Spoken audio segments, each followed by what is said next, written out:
Welcome to The Pursuit, a podcast produced by the Junior Board of the Chicago Midwest Chapter of the National Academy of Television Arts and Sciences, otherwise known as NATAS. We are a group of emerging media professionals seeking insight from leaders in our fields. I'm Haley Lloyd, and I'm your host for this episode. Today we're going to be talking to talk show host Whitney Reynolds. I chose to talk to her because I interned for her, and I learned so much, and I hope that in today's episode, everyone can gain the same insight that I learned by interning for her. Whitney, thank you so much for joining us. You know, I said this earlier, you're one of my interns, and so in the past, and anything when I watch the young leaders succeed and you're doing that, leading this podcast, I'm so proud of you. So when you emailed, I'm like, I'm all in. You tell me what you need, I'm here.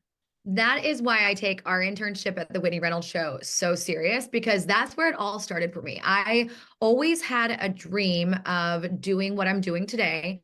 However, it was that first internship, and I had done some small, like weeks here, weeks there, more of shadowing when I was in school, my freshman, sophomore year, but it was my junior, senior year, because I graduated a year early, that I moved to New York City and I got to intern for Good Morning America. And that was a game changer for me. I realized that this dream is actually able to happen if I work hard. I have the talent, I have the drive. And so how do you actually succeed? Because, you know, whenever I started my internship at Good Morning America, there was 15 of us and we all were extremely close. We came from universities from across the states. More of them were closer to New York, but for the most part, it was really cool to see how all 15 of us came together and we were learning like, okay, if we really want this job, there are so many people in the United States that want these type of jobs. So how do you like rise to the top? And it really was understanding that you yourself have a special gift. And I would say that to anybody listening right now. It's so easy to get caught up of like, I can't, or, it's too hard. But if you think about it and you do a little self-examining, everybody listening right now has a very unique gift to them. And that's what I was able to not only identify at Good Morning America, but then also think, how do I use that gift to better the world? So for me, when I was at Good Morning America, I was behind the scenes. But I knew I was called to be in front of the camera in the sense of storytelling, connecting these deep dots. It took me a lot more time to get to that position. There is a lot of, anytime you want something, you have to work your way up. I don't think overnight successes really create a long-term plan. So for me, it was always about how do I get to that next step? And eventually it landed me here on the Whitney Reynolds show. But that first internship at Good Morning America was that aha moment for me of like, oh my goodness, I can actually do this. And I was from a small town in Oklahoma before then. So picture tiny town in Oklahoma, now in New York City and living in Brooklyn and somehow making it in the sense of doing it all. So I was so happy to know like, hey, I can do this. And so that's really where the dream turned reality for me, even though I wasn't in the anchor seat or wasn't hosting my own nationally syndicated show at the time. It was, okay, I can do this. I think once you step into, and this is really important for any creative, owning your skill set. So knowing, yes, everybody wants that job, but be confident in what you have and use that to go out there and land what you want. I have to ask, why the Whitney Reynolds show? Why have a self-titled show? What made you want to name it after yourself? Well, this is a funny story because my husband actually scolded me because he was like, you are playing small in how you talk about the name of your show. And I'm like, what do you mean? I play big in everything. And he said, no, when you tell people why it's named the Whitney Reynolds show. And I said, well, that's more of an interesting because so for me, I always knew I'd have my own show. I just never wanted to be the one that's like, I'm going to name it my name and it's going to be the Whitney Reynolds show. And so it was really great because actually WTTW, whenever I was pitching them this process of changing from an around the town show to a talk show, mission focused, we were talking about names and I threw out like topics today, which was not going to work. I knew that one wasn't going to, but I didn't want to be the one that's like, and I want to name it right after myself. And they said, why don't we name it the Whitney Reynolds show? And I said, well, that works. And the reason I say it's kind of not embarrassing, but when you are a strong personality, you kind of teeter the seesaw of knowing you are changing the world through television and how you want to do that, but then also not being, it's not about me. So the show is all about creating tangible change through owning our story. But when you are the host and you own it and your name's on it, it can become this illusion of like, oh, is this a chick that just wants to be famous? And for me, I'm not in that for that. So when they named it, I was like, okay, this is great that it was someone else's idea. And that's really when the Whitney Reynolds show started. It was great though. I'm super happy that they threw that name into the pot, because as our brand has grown and as we've moved studios and now we're nationally syndicated, being on point with the Whitney brand is just so important. When I want people to think of Hope Television, I want them to think of the Whitney show. And that's really what we're delivering to the nation. But it's not about me, but the name is in there. And as we evolve to, I even say, I want to be the hope dealer, like I want people to know this is the type of program they're tuning into. But it's been nice to grow with the brand because I am the host and I do own it. And so we are growing as a brand. And as we grow, it's nice to have the name in there, so we're not rebranding every time, because it used to be Weekends with Whitney back in the day when I wasn't around the town show. And so Whitney's kind of been the steady part, but all together it's like this collective program of moving the dial forward with hope. Maybe you can quickly explain the difference between your show now and Around the Town with Whitney.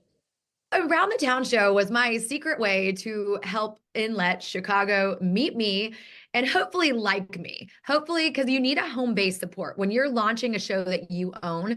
And so I owned Weekends with Whitney. When we pitched them, it was this idea of subliminally sneaking in these big issues in and around the town show. So it still was like a topic base, but it was more so like Dog Days of Summer. That was actually a title we did.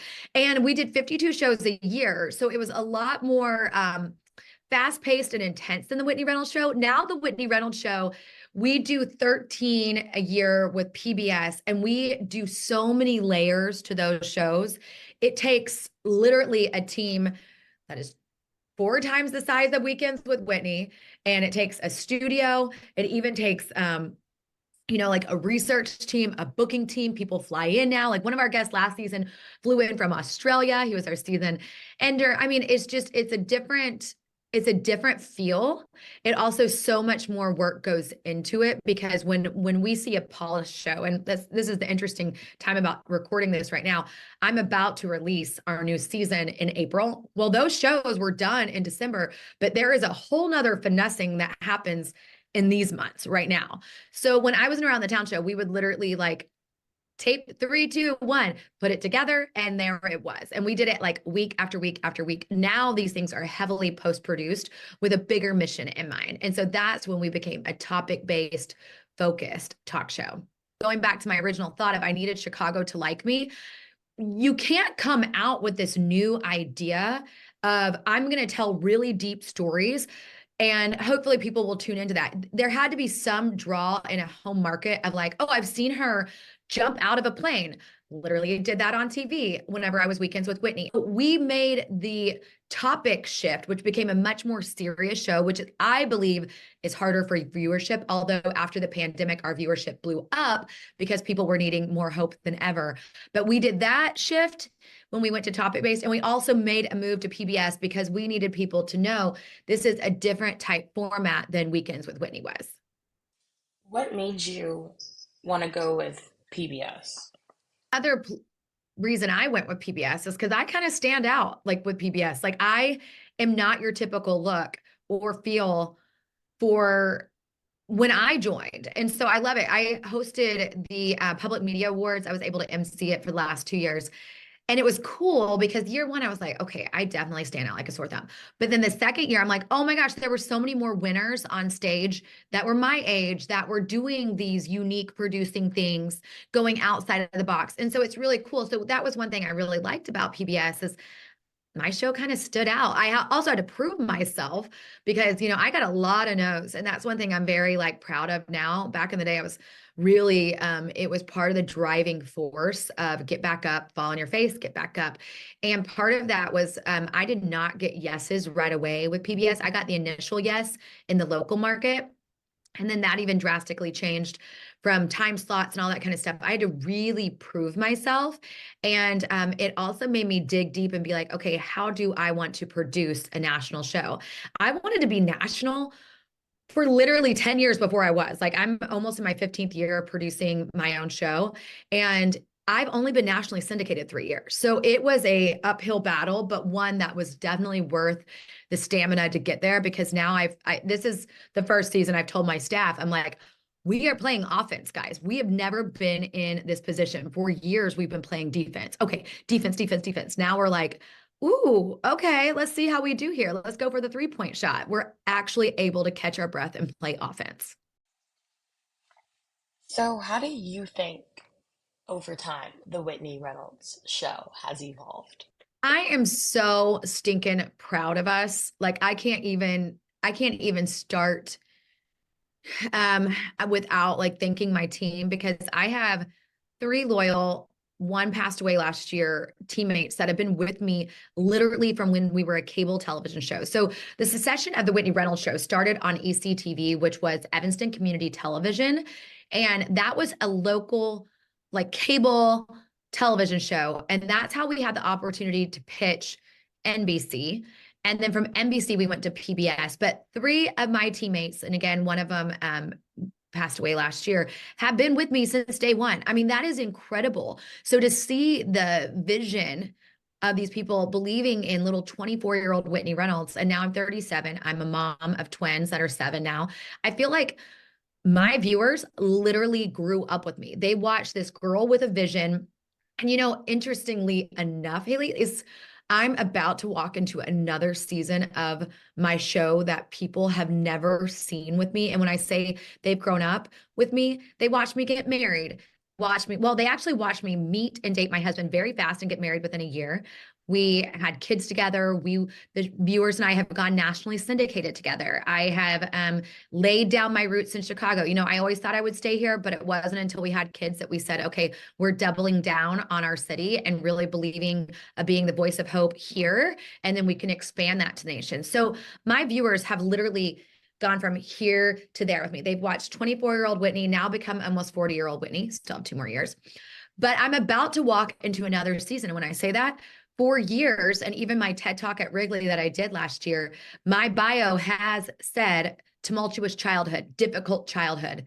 I am almost at the place in my story where all the authors that have impacted my story are safe to talk about it. And I've never been able to open up fully about my story, because there were multiple people that had a voice in that could be impacted and could even be life-threatening. And the cool thing is, when people get booked on my show, they have to get to a certain point of owning their story. Mine is almost there. And I'm so excited, because it is going to be this aha moment, this connect the dots of, guys, this is why I created this. I created a show that my family needed back in the day, and now I can go there with fully who I am. And so that's what we're about to walk into. It's not all there yet, but the ducks are getting in a row. I'm really glad that we're going to be learning the backstory to why Whitney Reynolds made the Whitney Reynolds show. Also, I do want to say it is less awkward when someone else suggests that you name something after yourself. So there's that. My husband did scold me. He was like, you just should own. And I'm like, honey, I own the show. I own the fact it's the Whitney Reynolds show, but I also don't want to sound like a narcissist over here. Like, yeah, I raised my hand and said, let's name it right after this gal. And going back to the whole thing about getting to own my story, it's really cool, because I also have proved that I didn't build my fame on that. So there is twofold. That is why I created it, but it's also not what I'm known for. And so I think it will really holistically help everybody understand the full version of this Whitney Reynolds show. I know you mentioned before that you've hosted the Public Media Awards, and that when you were there, a lot of people in the beginning weren't your demographic regarding age and all of that. And even with that, what do you think sets you apart from other hosts, not just in demographic per se, but just persona? I love people. I genuinely love people, and I genuinely love stories. Like, my kids are like, not on the bread aisle again, mom, please just keep walking. Like, I am one of those people that just has this weird connection with people and stories, and I take the time to hear them. And it's really interesting because I think we live in such a fast-paced world, and we're all on these things like watching everybody else's story, but in snapshots and 90-second reels and all this stuff. But I'm really fascinated with what is the underlying connection of us all. And if you take the time to get to know someone next to you, even your neighbor, someone at the grocery store, Starbucks line, whatever, if you take the time, you realize everybody does have that intricate story that makes them them, that is full of resilience and hope and power, but it's actually taking time to hear that. And so for me, I genuinely love people. I wouldn't be surprised if as we continue to grow, because I'm doing what I want to do for the rest of my life. I just want to be that household name of hope. So when people think about hopeful television, they're like, okay, it's the Whitney show. So for me, it's about growing that. But I want really people to know that when they tune into our show, we are going to go there as a unit. We're going to understand that our neighbor is not that much different than we are. It might be a totally different story, but we all have that underlying resilience. And that's what we aim to feature all the time. And again, I am not in this to be famous. So I think there's that. We have had this explosion of social media and influencers and all that. I'm competing in a different lane. Now, I might get asked, like, will you promote this? Yes. I mean, absolutely. I am a TV host, so we do have partnerships and that kind of stuff, but I'm not in this for the fame. I'm actually in it because I want to tell deep, life-changing stories. It's really refreshing to hear that, especially like in a media society where everyone's obsessed with doing anything at all costs to go viral. It's just really refreshing to see someone who's out here who is genuinely trying to tell meaningful and impactful stories. Easing into our next question, I have to know, Whitney, what is your biggest accomplishment in your career so far? You've already listed so many amazing things you've done, but if you had to pick one, what would your one biggest accomplishment be?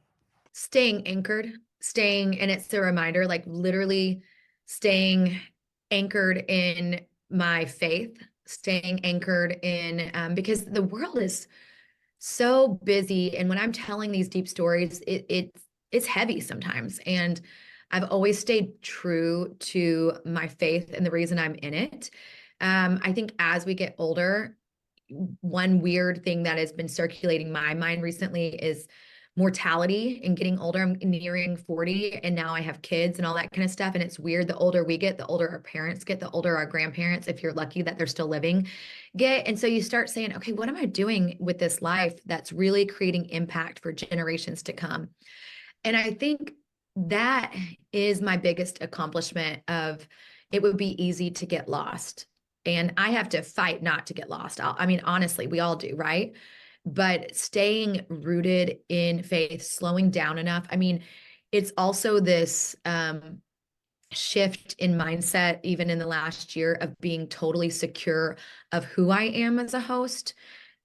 Because there's a lot of insecurities out there. Even the most, people that you think are so confident, we all have this comparison thing that could happen. And so I'm just really grateful that I've worked very hard in staying rooted in the fact that I came from a small town, staying rooted in the fact that I know not everybody has these opportunities and I've worked hard for it. So make the most of it.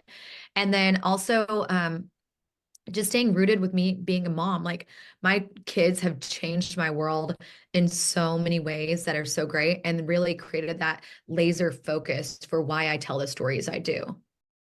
So now I just have to know, Whitney, how do you balance your professional and your career life? Because you've got a lot going on. You know, you've got your family, everyone's getting older, like you just said, and then you have the demands of your very, very successful career. Like, how do you manage all of that? How does Whitney find that perfect balance? I've said this on so many different podcasts. Like I feel like I'm juggling plates, like literally like spinning plates. And some days those plates drop and sometimes they shatter. And sometimes I'm like, oh crap, I got to go online and order more plates. And then sometimes I'm spinning them and I look like a little pizza wizard with these plates. It's always a learning curve. And I think for anybody, especially if you're a mom and in the TV industry, it is a juggling act. You cannot compare yourself and your journey. I never had a nanny, which is shocking. Like I like fantasize. Sometimes I have like daydreams that I had a nanny and I'm like, that's amazing. Or like when I hear like, oh, the stories of my au pair, I'm like, oh, I have none of those stories. But again, I can't compare my journey to theirs. And I always say that, like, don't compare what I did to you, because at the end of the day, we all have to do the best we can. Some days I fail terribly. Sometimes I'm like, win them. And I'm like, swoop, there it is. So it's just kind of understanding that there are the good and the bad, and like learn from what makes you you. And also learn from the days that, okay, how can I be better tomorrow? Or, hey, you know what? This is a season. I remember when my kids were little, we had twins, thinking I was never going to get out of the diaper phase. I remember thinking, oh my gosh, I am just going to spend the rest of my money on diapers for the rest of my life. And now it's crazy. I landed last night. We came home from North Carolina, and my kids, I mean, they were holding their own luggage and going to the bathroom by themselves and actually waiting in the Uber line with us. I was so proud. And so everything's a season, and just being easier on yourself when the seasons are hard or you're not doing as well or you're struggling, understanding why you're struggling, maybe trying to help yourself out by, okay, in this next season, and then understanding that's all learning curves. So for me, that's the juggling act. I mean, it's also, this saying, I'm getting older, so are my kids. I like want to bottle up their little like squishy legs and cheeks forever, but I have to realize that they're growing up too. So it's really important you never get that time back. So they kind of have helped me realize how to soak it in a little bit more. Yeah. And then we live in the city. We choose to live in downtown Chicago. We live in Roscoe Village. And that's fast. So that's another juggling act, but I wouldn't trade it for the world. Again, the comparison thing, I don't compare myself to my Naperville friends that get to pull into parking spots in every street, because this is what we chose. But at the same time, like, it's just a juggling act, and I wouldn't trade it for the world. I love ours, but yeah, sometimes it's good, sometimes it's a learning curve, and then sometimes it's really great. I prefer my driveways. My husband, funny enough, we have a 2.5 car garage, and he bought a truck that doesn't fit in our garage. I'm like, well, that would have been a smooth move to like test out to make sure your truck fits before you buy it. But that's fun. It's right out on the street. I like how you brought up comparison. I think being a soon to be graduate, and for a lot of the board and just people I know being entry levels, recent grads, there's a lot of comparison when it comes to employment, when it comes to where you are in your career, ability. I think there's, especially in this industry, there's always just room to like compare and feel like you're not adequate. And how do you, like, do you have more advice for that? Like, because, I just kind of live by the philosophy that if we were all meant to do the same thing, we'd be the same person. So, like, do you have any advice regarding comparison? We're not. Right. And we would all be robots. And Yes. that would be the other thing that is a secret to, you asked this earlier, like, not your secret to success, but kind of what makes you stand out. I love cheering on others. Like when I cheer on others, I cheer on myself innerly. And I just want to leave everybody with that thought too. Like, take the comparison thought, but then add a level. If you can genuinely cheer on others and understand that, like, your time, if it's not your time now, it's their time, cheer them on because your time's coming. So just, I think having that internal gratitude and thankfulness for your skill set, but also like celebrating others is huge. I think one way to just be satisfied within yourself is practicing gratitude and recognizing that you are where you're supposed to be at the right time. And I think that we don't, especially all in this industry, talk about cheering on others enough. And I think that that would really help with just the overall comparison and performance anxiety, because when one of us wins, we all win. Root your friends on, root people you don't know on. Like, I just think that practicing gratitude is really important. Right. Well, and I think when I was in school and when I first started in TV, because I did the internship and I was a morning anchor outside of Dallas for this market 161. But it was the way the team taught us as coming in is you just basically claw your way up, and we didn't hire you as the morning anchor, but if you beat this person, you'll do it. And, yes, I did sit on the anchor desk. I did get to do that. But there's a shift too when you start understanding your own talent and how uniquely you are made and created, to like understand, yeah, if this job is for me, then my talent will shine. And it's not about knocking that person off the totem pole. It's about understanding who I am. And so I think that's changed a lot though over the years. I really do. Maybe it's me that I'm not as competitive, but I would hope the next generation sees that didn't work well for a lot of us, and we should just be confident in our own abilities.